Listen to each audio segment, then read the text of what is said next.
Next question है question number 82. A conductor rod moving with a velocity v perpendicular to a uniform magnetic field B, if the length of the rod perpendicular to both V and B is L, the induced EMF across its ends is given y.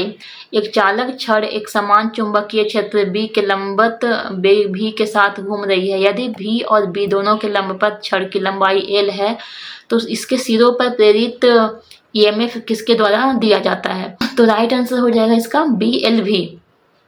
तो यहाँ पे जो question पूछा जा रहा है कि अगर मैग्नेटिक फील्ड B है, यहाँ पे सपोज ये मैग्नेटिक फील्ड अंदर की तरफ जा रहा है, उसका डायरेक्शन अंदर की तरफ है, तो मैग्नेटिक फील्ड B है, उसमें एक क्या है, एक रॉड को रखा गया है. ये रॉड है अंदर में और इसका कितना है लेंथ L, और ये मूव कर रही है वेलोसिटी V से.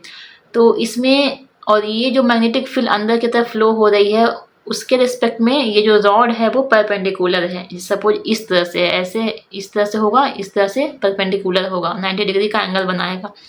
तो इस तरह से जब रॉड को इस तरह से इधर मूव करवाते हैं भी वेलोसिटी से परपेंडिकुलरली, तो इसमें जो ये जो रॉड है वो किस तरह से एक इसके एंड पे एक पोटेंशियल डिफरेंस प्रोड्यूस हो जाता है.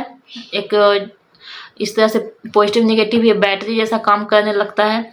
तो इसे कहते हैं इंड्यूस्ड EMF. तो इसी के बारे में फार्मूला पूछा गया है कि इस तरह से अगर रखा जाएगा रॉड को मैग्नेटिक फील्ड में, लेंथ L है रॉड का, तो इसमें इंड्यूस्ड EMF का वैल्यू क्या होगा? तो इसका फार्मूला होता है BLV. इसी के बारे में पूछा जा रहा था. तो अब हम लोग मैग्नेटिक फील्ड के बारे में जितने भी फार्मूला जो होते हैं उसके बारे में देख लेते हैं.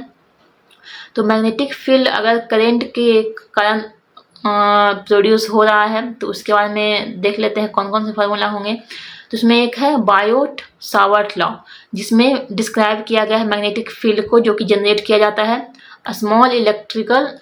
स्मॉल करेंट एलिमेंट से डिस्टेंस r पे. यानी सपोज ये एलिमेंट है और डिस्टेंस r पे मैग्नेटिक फील्ड प्रोड्यूस हो रही है इसके मूवमेंट के कारण.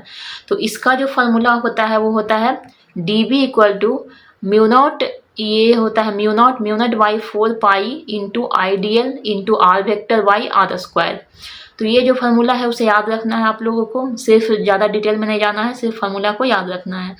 उसके बाद है एम्पियर सर्किटल लॉ.